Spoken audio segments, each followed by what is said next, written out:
We're making mango chow and we need 2 unripe, so hard, mangoes.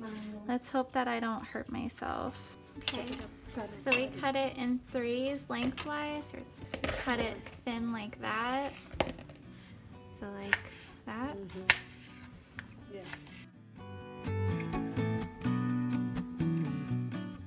We're gonna do half a Scotch bonnet pepper cut finely. All right, we're gonna add the half a Scotch bonnet pepper to the mango.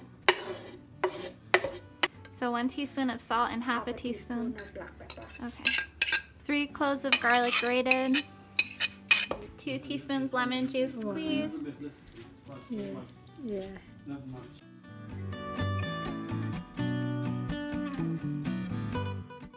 We're gonna add a teaspoon of bandonnier.